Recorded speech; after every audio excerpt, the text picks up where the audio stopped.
बंधुओं में आज से एक निवेदन करना चाहता हूं, और मेरी एक पीड़ा है, वो पीड़ा मैं आपके बीच में रखना चाहता हूं। मेरे पास 5-7 मिनट बचे हुए। वेदों की चर्चा आज दुनिया में होती है।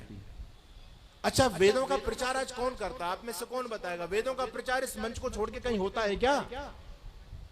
दुनिया में केवल एक मंच है, आर्य समाज, जो वेदों की बात करता है, केवल वेदों की बात करता है। बाकी दुनिया के तमाम मंच और धर्मगुरु केवल पुराणों तक सिमट करके रह गए। वो पुराणों से आगे नहीं बढ़ पाए, वो वेदांत से आगे नहीं बढ़ पाए। वेदों की बात तो छोड़ दीजिए। लेकिन हमको गर्व है कि हमारा ऋषि, हमारा गुरु महर्षि दयानंद हमको वो खजाना दे करके गया है, हमको उस परंपरा से जोड़ करके गया है। अगर इस पथ पर हम चल गए तो हमारे जीवन का कल्याण होगा। लेकिन आज आर्य समाजी लोग विचलित हो रहे हैं, उस पथ को छोड़ रहे हैं। दुनिया में वेद की बात केवल आर्य समाज करता है, लेकिन आज आर्य समाज ने भी वेद की बात करनी छोड़ दी। आज आर्य समाज के मंचों पर भी मनोरंजन आने लगा है।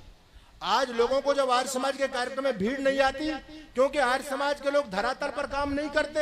अरे कौन कहता है आर्य समाज के कार्यक्रम में भीड़ नहीं आती? यदि डॉक्टर सत्यमित्र जी जैसा त्याग और तप होगा तो इतनी पब्लिक आर्य समाज के कार्यक्रम में आ सकती है। लेकिन लोग केवल चारपाई पे पड़े पड़े बातें बनाते रहते हैं, कार्य धरातल पर जाकर के करते नहीं। आचरण जिनका शुद्ध नहीं है, पब्लिक उनसे जुड़ती नहीं है, तो फिर ऐसे लोग क्या करें? कार्यक्रम का समय आ गया, अब क्या करें? तो बोले भाई पब्लिक को जोड़ना है, पब्लिक ज्यादा से ज्यादा संख्या में आनी चाहिए, तो क्या करें? बोले आर्य समाज के कार्यक्रम में तो पब्लिक नहीं आती, अब की बार कथा करा लो। कथा में पौराणिक लोग आ जाएंगे, कथा करा लो तो पब्लिक ज्यादा आ जाएगी। तो भैया मुझे एक बात बताओ, क्या ये आर्य समाज का मंच कथाओं के लिए था? आर्य समाज का मंच केवल वेद के प्रचार के लिए। हम रामकृष्ण के विरोधी नहीं है, ये वो संस्था है जिसने रामकृष्ण के सम्मान के लिए अपना बलिदान दिया है आर्य समाज ने। हम रामकृष्ण के विरोधी नहीं है, लेकिन महर्षि दयानंद कहते हैं वेद का प्रचार करना हमारा परम धर्म है। रामकृष्ण ने जिसका प्रचार किया वो बात कहना हमारा कर्तव्य है। हम केवल राम और कृष्ण की स्तुति में 7-8 दिन नहीं लगा सकते। मैंने देखा एक देवी जी कथा कर रही थी, आजकल उन देवी जी के वीडियो बड़े वायरल हो रहे हैं, आप लोग देख रहे हो। जब वो कथा कर रही थी तो उन्होंने पौन घंटा केकई और मंत्रा के संवाद में लगा दिया। अरे इस केकई और मंत्रा के संवाद से क्या पब्लिक का भला होने वाला है? तुम सिद्धांत की चर्चा क्यों नहीं करते? आज आर्य समाज के मंचों पर मनोरंजन आज आ रहा है। लोग ये कहते हैं जी खंडन करते हैं तो लोग जुड़ते नहीं है, ये बिल्कुल गलत बात है।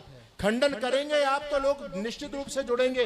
आप जितने पुराने लोग बैठे हैं, यदि आपके समय के प्रचारक केवल चिकनी चुपड़ी बात करते रह जाते, केवल आपको लुभाने की बात करते रह जाते, तो आप आर्य समाज से नहीं जुड़ पाते। जब हमारे पूर्व प्रचारकों ने दमदार तरीके से खंडन किया और जब टक से बात आपके दिमाग में पहुंची तो आप लोगों का जीवन परिवर्तन हो गया, आप आर्य समाज से जुड़ गए।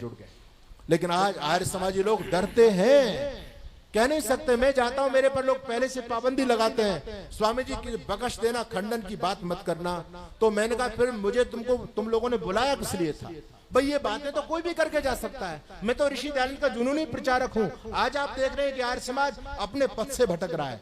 भाई कथा करने वाले पौराणिक लोग बहुत हैं और अच्छी अच्छी कथा करते हैं। जब कोई ऐसी बात है तो ढुलुर ढुलुर आंसू भी ढरकाते हैं, सारा का सारा काम करते हैं। और वही काम आर्य समाज के मंचों पर अगर आप राम जन्मोत्सव है, भेंट लेकर के आइए। आज जो सीता जी का विवाह है, भेंट लेकर के आइए। ये क्या ड्रामा चल रहा है? जिस मूर्ति पूजा का खंडन महर्षि दयानंद सरस्वती ने किया, आर्य समाज के मंचों से मूर्ति पूजन कथाकारों ने प्रारंभ करा दिया। लेकिन बहुत सारे लोगों की आंखें नहीं खुल रही है। आज भी उन पाखंडी जो धनलोलुप आर्य समाज के कथाकार हैं, उनका लोग पक्ष लेते फिर रहे हैं, वीडियो वायरल हो रहे हैं। मैं आपसे निवेदन करना चाहता हूं, आप विशुद्ध वैदिक धर्म का प्रचार कीजिए, जिसका प्रचार भगवान राम ने किया, जिसका प्रचार भगवान कृष्ण ने किया। लोग आपसे जुड़ेंगे यदि आपकी बात में दम होगी, यदि आपका जीवन पवित्र होगा तो निश्चित रूप से लोग आपसे जुड़ेंगे। मैं कोई अभिमान की बात आपके बीच में नहीं कर रहा हूं। आज जो मैं बोलता हूं आप सभी मुझे जानते हैं तरह से, और केवल आर्य समाज के लोग मुझे नहीं सुनते, आर्य समाज से ज्यादा तो पौराणिक लोग मुझे सुनते हैं।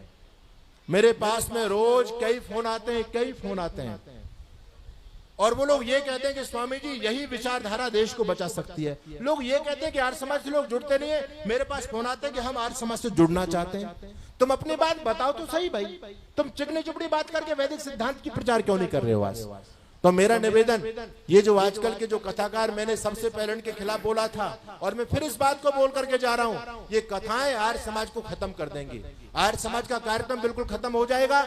मैंने जब पहली बार बोला तो ये कथाकार मेरे पीछे पड़े, कि आपने ये कैसे बोल दिया? मेरा व्यक्तिगत लोगों ने, क्योंकि मेरे बहुत सारे मित्र थे, व्यक्तिगत उन लोगों ने मेरे से अपनी शत्रुता मान ली, लेकिन मैंने कहा मेरी मित्रता ऋषि दयानंद के बलबूते पर है। मैं ऋषि दयानंद का अनुयायी हूँ, मैं ऋषि दयानंद की विचारधारा से जुड़ा हुआ हूँ, आप भी ऋषि की विचारधारा से जुड़े हुए हो। जब तक विचारों में तालमेल है तब तक हमारी मित्रता है। और आप यदि दयानंद को छोड़ते हैं तो मुझको आपको छोड़ते समय नहीं लगेगा। मैं ऋषि दयानंद का मानस पुत्र हूँ बंधुओं। लेकिन आज तो आप देख रहे हैं वह स्थितियां बढ़ती चली जा रही हैं। आजकल आर्य समाज में कथाओं का बोलबाला होता चला जा रहा है। इस कथाओं के बोलबाले को रोकिए, वेद का प्रचार कीजिए, जिसका प्रचार स्वयं राम और कृष्ण ने किया। और उसके लिए मैं आपसे निवेदन करना चाहता हूं कि एक जीवन में परिवर्तन की शुरुआत आप कीजिएगा, यहां से एक संकल्प लेकर के जाइएगा।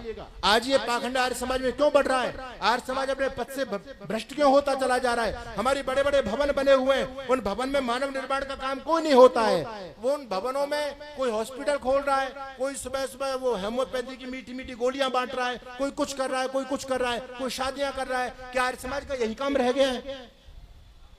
हमारे आर्य समाज के पदाधिकारी चिंतन नहीं है उनके पास में, पढ़ते लिखते कुछ है नहीं। स्वाध्याय हमने बिल्कुल पुस्तकों को बंद करके रख दिया है आज। और जब स्वाध्याय नहीं होगा, जब सिद्धांत का ज्ञान आपको नहीं होगा, तो आपका पतन होना सुनिश्चित है। मैं आपसे निवेदन करना चाहता हूं, एक संकल्प लेकर के जाइए। यहाँ भाई राजन जी पुस्तक बेच रहे हैं, एक एक पुस्तक आप लोग करके जाएंगे, अपने प्रकाशन की एक एक पुस्तक लेकर के जाएंगे, आपके जीवन में आमूल चूल परिवर्तन होगा। और मैं इस देश को बदलने की मैं बात करता हूँ। यदि हम एक नारा देते हैं हम बदलेंगे जग बदलेगा, यदि हम खुद बदलने के तैयार हैं तो हम दुनिया को बदल सकते हैं। और उसकी शुरुआत आपको अपने आप से करनी पड़ेगी।